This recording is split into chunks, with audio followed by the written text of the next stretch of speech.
we're following the latest on the Trump-Putin summit in Alaska. And for that, let's bring in Aaron Mate, host of Pushback with Aaron Mate on the Grayzone. Aaron, first, great having you. Second, what's your take on the deeper strategic interests that Trump and Putin are each seeking to advance in Anchorage?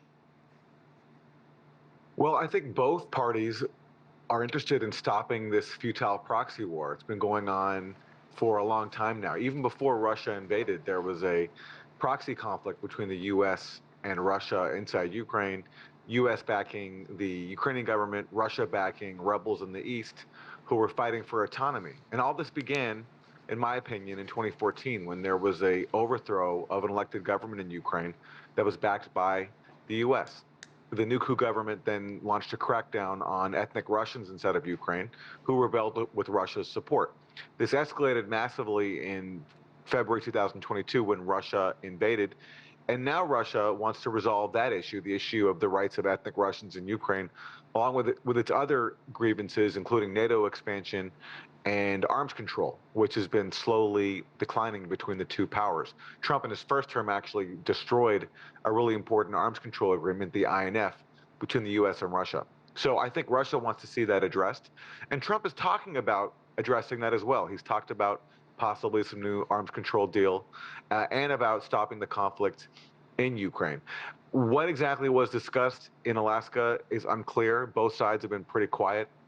There have been reports coming out that Putin essentially said that if Ukraine cedes all of the Donbass, which is at the heart of this conflict, then he'd be open to a freeze on the other front lines. And according to the Wall Street Journal, Putin told Trump that he'd be open to some Western troops inside of Ukraine as part of a security guarantee for Ukraine and any peace deal. If that's true, then that's very significant, and that could point to a way out of this.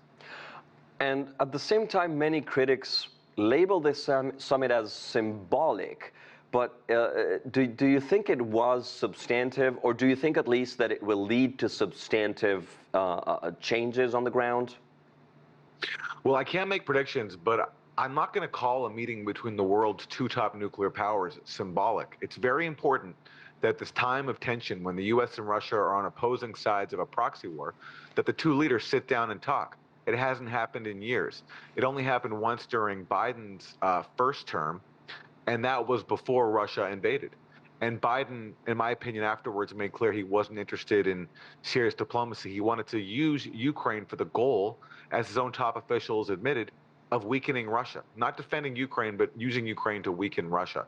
So the fact that the two leaders of the U.S. and Russia are now sitting down to talk, I can't predict where it's going, but I'm not going to call that symbolic. It's incredibly important that these two powers speak to each other. Aaron, how do you perceive U.S. media coverage framing the summit, and which narratives do you believe are being sidelined?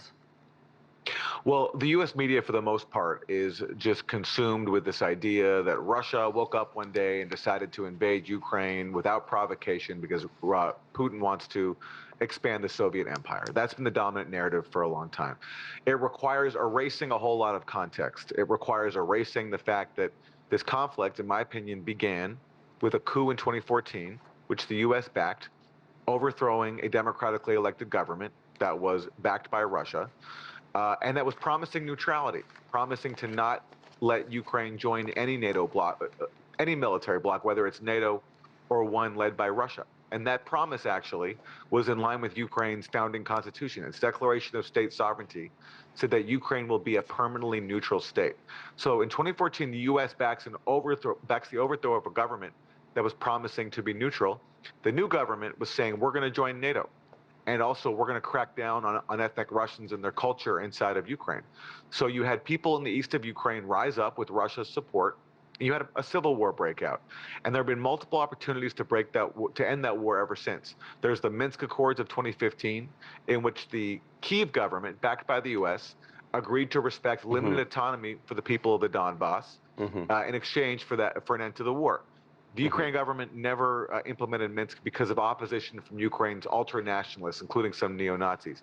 Then after Russia invaded to sort of impose a new peace term, then you had peace talks that culminated in Istanbul in April 2022, so very early on in Russia's invasion. And according to multiple sources, there was the outline of a deal reached there. But now we know, including from Zelensky's aides, that Boris Johnson, the Prime Minister of the UK at the time, came over and told Zelensky, on behalf of the US, forget it, we're not going to back you up, let's keep fighting. So the result has been more fighting in which hundreds of thousands of people have died. And that context is completely erased from US media, who are predictably just treating this summit as another Trump surrender to Putin, when actually it could be a first step towards peace. Aaron Mate, thank you for your time and insights.